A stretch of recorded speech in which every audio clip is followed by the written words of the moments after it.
everyone, I'm Ruthie Sloan, Marketing Specialist for Revolution Group, and I'll be your host today for our discussion on ERP Strategy Best Practices. Just a note, we will have a Q&A session at the end of our webinar today, so please feel free to submit questions throughout the presentation. Just type them into the control panel on your screen and we will do our best to answer all of them. For those of you who do not know us, Revolution Group is a Central Ohio-based technology solutions provider founded in 1995. Our partnerships with Plex, Salesforce, Microsoft, and others allow us the expertise and resources necessary to facilitate our customers' growth. We have been extremely successful in helping our customers leverage technology to revolutionize their supply chains and improve their businesses. I am pleased to welcome Marty Staats. He's the ERP Strategy Consultant with Revolution Group and one of our veterans. He's been here with us, I won't mention how long, but he has a wealth of manufacturing experience, and he's going to share with you today ERP Strategy Best Practices. Marty. Thank you, Ruthie. Hello, everyone. Today I want to talk a little bit about interjecting strategy in every aspect of an ERP cycle. One of the most important things is that you do have a strategy in each phase, and hopefully it's something a little bit better than what's shown here on the Dilbert strip, where they say basically it's something about leveraging our platforms. Your ability to create and stick to a strategy at every stage of an ERP cycle is going to be important to your performance of what you get out of your system. So let's talk about the ERP cycle. So I identify 5 stages in an ERP cycle. That begins first with the decide phase, which is the decision whether you need an ERP system or a new ERP system. And based on that stage, you may then proceed with the selection process. Then you would move into deployment. Then you would do some continuous improvement activities, and hopefully it'll drive you towards optimization. So if you do the due diligence and you stick to your strategy and the decide, select, and deploy stages, then hopefully you can get away from those stages. You've picked a solution that is scalable and will meet your needs in the years to come, so you can focus your efforts on improving and optimizing. So before we talk a little bit more about the decision-making process, one thing that you want to be cognizant of is what I call the big driver fallacy. Maybe the reason you're even considering a new ERP solution is because you think yours is broken. It's something is wrong with your existing system, and that by buying a bigger and better system is going to make you better at utilizing it. So for example, if you're bad at inventory management, buying the proverbial bigger driver is not going to make you a better golfer. Maybe there's something in your culture that is causing you not to fully utilize your system. So let's not go looking to replace that until you really have a full review of your current system. So the first thing most organizations do, and that we recommend, is do a business process mapping. You want to look for redundant or non-value added activities. It is interesting, we've had organizations before where they may have multiple, and in one case, double-digit instances of parts, routings, and bill of materials. So if that information is being passed around the organization and everybody's creating their own manual instance of that information, then obviously there's a lot of inefficiencies there. Also, too, there may be situations where it's trying to tie in many different systems. Their data, you're passing data from one system to the other where they're not fully integrated and they're disparate. So obviously those represent good opportunities. So then once you do your business process mapping, you're going to want to do an analysis of your own systems, and are your current systems meeting your requirements? Now, there could be a reason for that. Maybe you've been negligent in upgrading those, or maybe with a little customization of those systems, they may meet your current needs. So maybe that's an avenue you may want to explore before looking for a new system. Also, too, though, if it is meeting your current needs, is it going to meet your needs in the future? And how about the needs of your customers? So you've always got to be cognizant of that. A lot of our customers are going to conferences with their customers, and their conferences are informing them of business trends and what their expectations will be into the future. So that's a good source of information to look to compare your existing systems to and see if they're going to meet your needs into the future. Also, too, it's important that you analyze your culture. If you have a culture where that you're not very system savvy and you're not cognizant of the importance of a system on the performance of your organization, maybe this is an opportunity not only to focus on your systems, but focus on changing your culture. So once you go through that decision-making phase, and if you decided that, yes, you are in the market for a new ERP solution, it's important to form a good selection team. So at this phase, you're going to want to look for cross-functional representation. You're going to want people that are subject matter experts and really understand their processes. You also want those people to be tech-savvy and with a vision. A lot of times maybe they've worked with other solutions in their past experiences, and they can bring some of that knowledge to the table if it is lacking within your organization. Also, too, these people have to be willing to sacrifice for the greater good. So what I mean by that is there's going to be wins and losses in any ERP selection. Maybe it's not as strong in certain functional areas, but it's much stronger in others. So you need to look at the solution, how it benefits the whole, and in some cases, maybe someone may need to take a step backward. A good example of that is a maintenance representation. So you have maintenance that may be using a very specific solution that is made for them, but it's not part of an integrated ERP solution. So maybe they may have to take a little step backwards in some of the functionality to provide better functionality for the rest of the organization. Also, too, you probably want to consider involving a consultant. We do a lot of selection support ourselves because we are a wealth of knowledge. We work in this area quite often. We're very familiar with different products and can bring a lot of information and experience to the table in that respect. You know, there's a lot of ways that you can research products out there. You can look at product websites. You can look at some third-party evaluations, white papers. Also, too, it may be of interest to you if you're looking to integrate your supply chain to start looking at the systems of your suppliers or your customers. Maybe there's some best-in-class solution out there that they're deploying, and maybe it might be beneficial for you to look at those areas.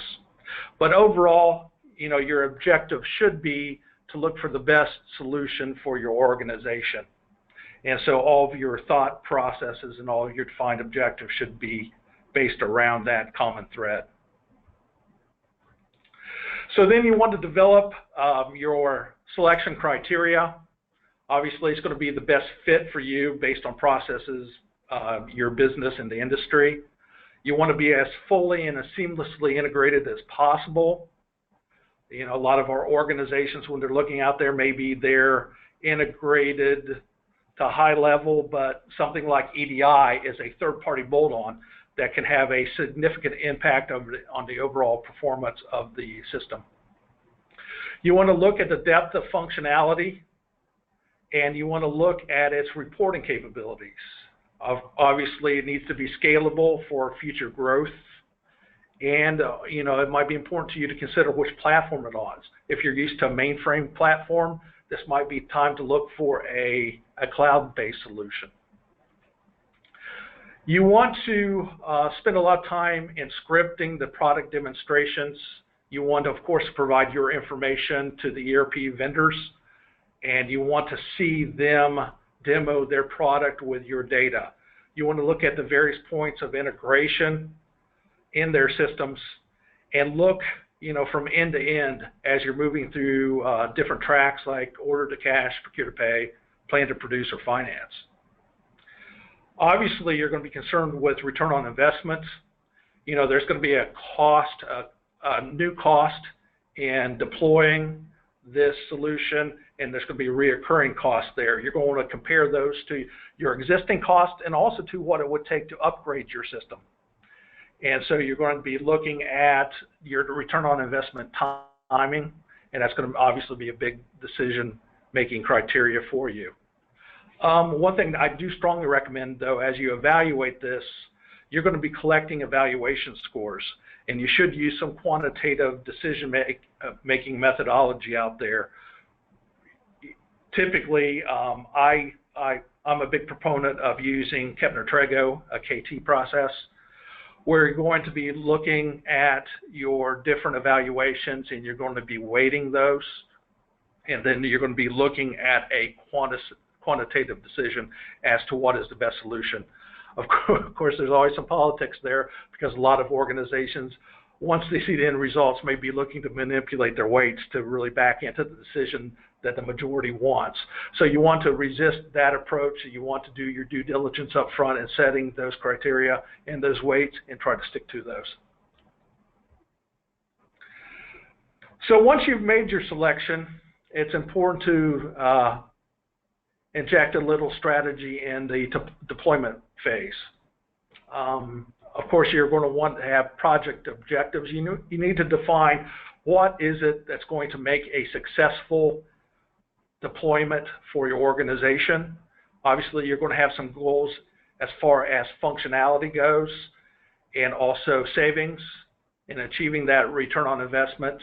You're going to want to deploy in a certain time frame and stick to a project budget. So you want to make sure you're cognizant of those objectives at every step of the project and keep those always in the front of your mind. Then you want to select a project structure. Typically, it is the traditional structure of sponsor, champion, and subject matter experts.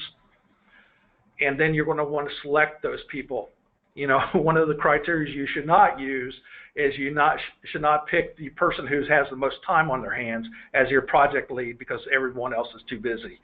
You want that champion to be well respected within your organization, and you want them to have the ability to lead the project and to bring all the people to the table. You also want subject matter experts that are progressive, are looking to improve instead of maintaining the status quo. Obviously, one of the most important things you can do is selecting the consulting partner. So if you've chosen a product, they're typically partners, established partners for that solution. And you may have choices here, but you're looking for a partner that can grow with you and be with you post-deployment. So as in the case of Revolution Group, not only do we support the deployment, but we also later on support improvements and optimization projects. Then you want to develop your communication tools. So of course you need to feed back to the team where they are in regards to maintaining the project timeline and the budget. Also too, there's going to be risks that are going to be identified throughout the project, so you want to record those and find ways to mitigate those risks. And also too, you want to be cognizant of any scope changes that may have adverse impacts on the project itself. Also, one thing you've got to consider is change management. Obviously, any new ERP deployment is going to have an impact on the organization, and it may require some cultural changes that you've identified in the past. So you've always got to be cognizant of making sure that the organization is prepared to receive those changes and that they are going to adopt the new solution. You know, if you've got that maybe plant manager out there who's old school and is really suspect of deploying new computer-based systems, maybe they're old pen and paper people, obviously you've got to get to them first and get them on board with it so that their body language and their comments are not negative and do not cascade down through the organization. You do want to then decide a system configuration methodology. Again, depending on the depth of the solution, there may be a lot of different configuration options. Maybe you want to look to a rapid deployment and you're looking for your partner consultant to select the best practices for you and configure the system to those. Or it may be a time that you want to spend a little time and do a deep dive analysis of the capabilities of the system so you're very familiar with those for a later date. Process design methodologies also very important. You know, you want to make sure you don't just design to the current processes. You want to make sure you challenge those processes and look for maybe a design to best practice approach. This is a chance for you, because you're changing the system, to also maybe change your other business processes. And then you want to, as you move through the project, have a process validation methodology.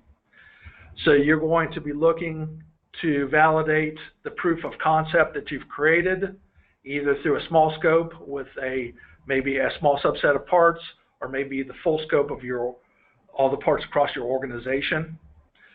You may do a single part parallel end to end. Of course, there's the conference room piloting and the shop floor piloting.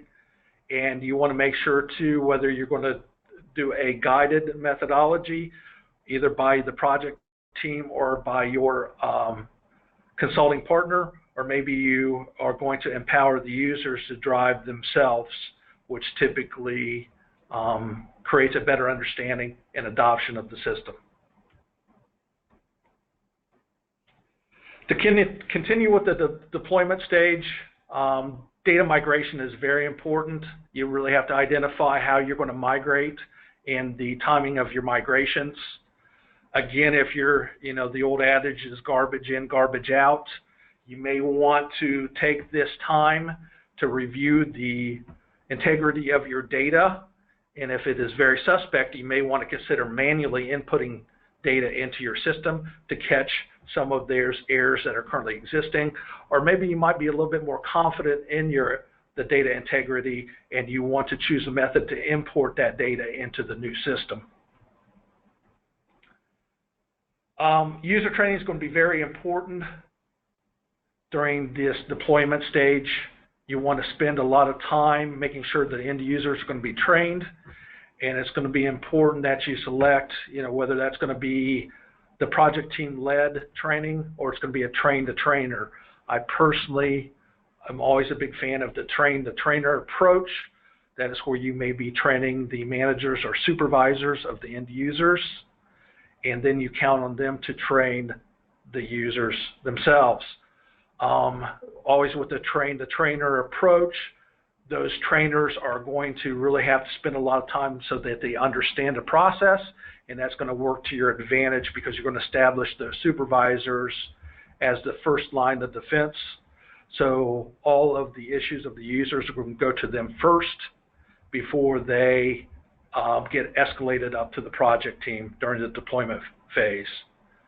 So if you bypass those supervisors in your training, maybe they're not going to pick up on the system and its nuances quite as much, and you may actually be creating a knowledge void in your organization. Also, it's important to have reference documents out there for your end users. I particularly expect that you want to have those documents in the area of the shop floor, production areas, or maybe your receiving or shipping areas. And of course, maybe in some of these cases, they may be a more watered down work instruction for the end users as they would be for your supervisors or your managers. Then as you build towards the go live, you're going to want to do some readiness assessment. And that's where you want to make sure that you have your functional SME sign off on the different areas of assessment. You're going to be looking at their business processes, making sure that these solutions conform to the process, their processes, that they meet their needs and their timing expectations. You want to make sure that the training and data integrity are there, the documentation is ready. Then from a security standpoint, you want to make sure you audit security around the many ERP screens. Make sure that there are no potential issues there, that you're creating backdoors for end users to navigate to places they shouldn't be within the system. Also, it's important to have a business continuity plan. Maybe you're looking at a cloud-based solution, or maybe it's a mainframe solution where you have experienced downtime in the past. You want to make sure that you can continue to operate and you know what your strategy is going to be if for some reason you have some type of system interruption. So once you get that sign off from your SMEs, obviously you should have sign off from the project champion, the sponsor, and also the consulting partner that says, yes, you are ready to go live. Then, of course, hopefully before this, you have your go live methodology in place, whether it's going to be a phased in approach or it's going to be a big bang approach where all of your different business functions are going live at one time. I, for one, am a big proponent of the big bang go live. I've seen in the past when you're doing a phased approach, maybe if you have, it's a little bit rocky in one of the areas that you begin to phase in, then maybe you're hesitant to deploy in the other phases and your project tends to meander a little bit. So then you've deployed, okay? So once you've deployed, it's not time just to walk away from your ERP system. You got to make it work for you. So you're always going to be wanting to monitor your metrics, and hopefully you have all those reporting and analytic tools in the new system. You want to be cognizant of those metrics, and you want to react to those. So, you're going to be wanting to look at your business metrics and also system metrics, and you've got to understand how they interrelate to each other. So, for example, if you have problems with inventory accuracies, maybe you're running out of inventory and it's affecting your process efficiencies, maybe one thing you might want to look at is the number of inventory adjustments you're doing in the system and the reasons behind those. Maybe it's a particular area or particular users.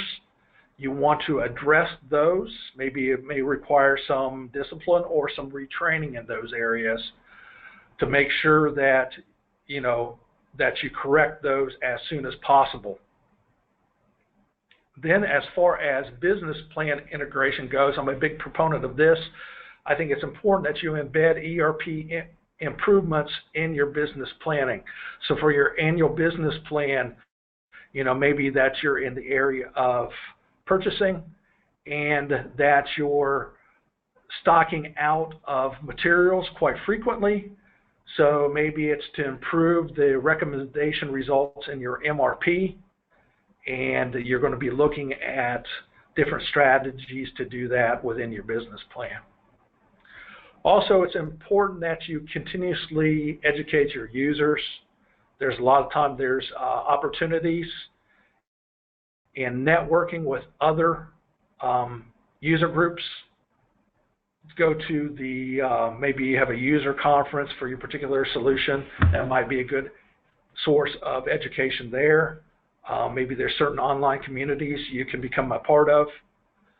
But it's important that you have a strategy to train all users from those new employees all the way through to your super users.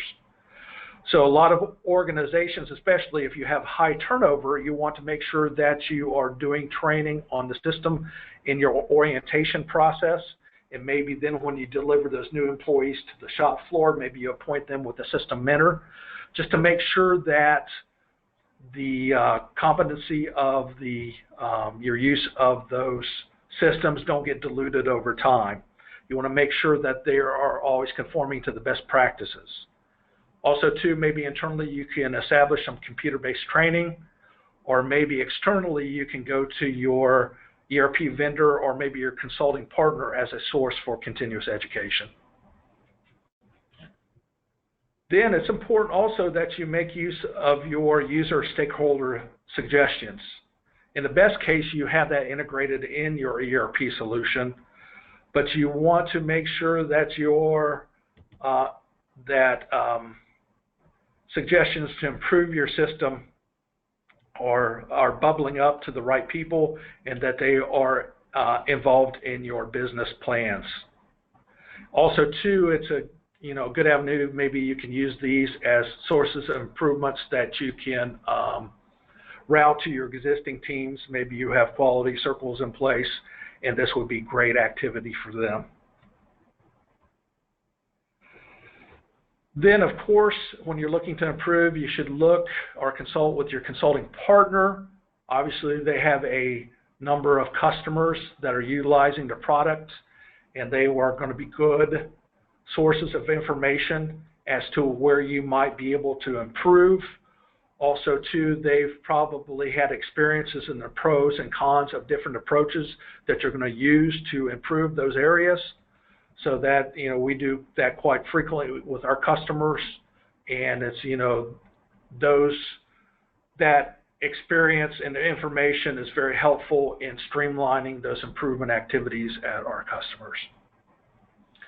Also, too, when you're looking at improvement techniques, maybe you're a Six Sigma organization where you follow a DMAIC approach, or a number of our customers use PDCA approaches, but it's important that your ERP improvement follow those same techniques to get the most out of those. So then brings me to discussion a little bit of improvement versus optimizing. So we do a lot of improvement projects with our customers, and we do a lot of optimization projects with our customers. So improvement, of course, is maybe you're not using the full functionality of the system, or you're not completely integrated. Optimization is you want to move towards a best-in-class or a benchmark process. So what we typically define as an optimization spectrum, where you're moving from left where there's no systems, you're moving all the way to the right where you have a benchmark system. So it's important to really identify where you are with your current state, and then you're looking to continuously improve by moving left to right to the point where you reach full optimization.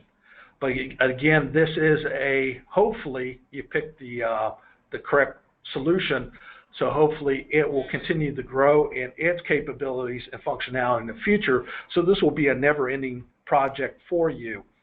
So you're going to be always cognizant of what is optimal, and you're going to want to shape your improvement and optimization strategies towards continuing to move to the right as much as possible with your solution. So when we're talking about optimization, we're looking at that spectrum, and we're researching what's available out there with your particular solution. What new developments and new functionality have they released? What's on their product roadmaps? And then also outside of that solution, what are the current industry trends? What white papers out there? What information are we getting from our consulting partners as a way to integrate new technology or devices into our system and our processes? Obviously, once we have a list of opportunities with respect to optimization, then we want to prioritize those.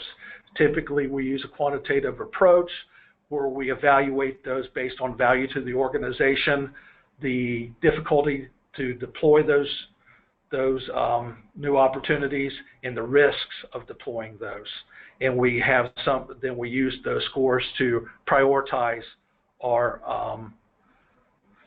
what our opportunities are and assign resources accordingly.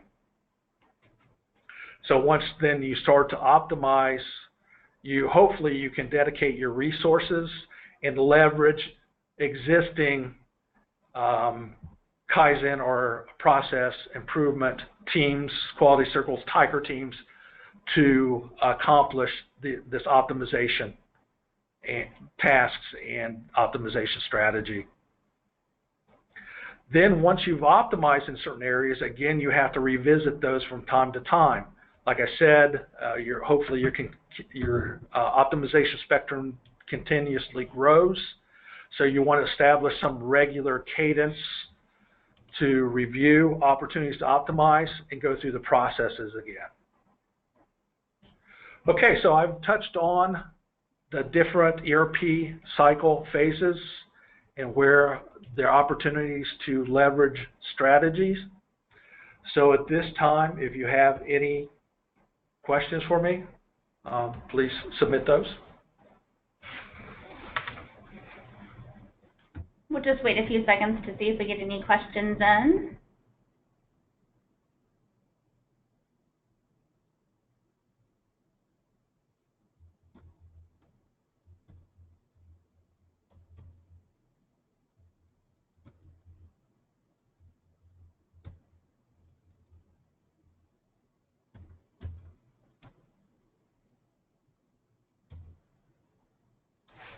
No questions coming in. So, all right, if there's no questions, thank you, Marty, very much. It was great information. Thank you for being with us today. Again, everyone, thank you for attending. And if you have any follow-up questions, don't hesitate to reach out. Our contact information is there on the screen. Have a great afternoon. Thank you.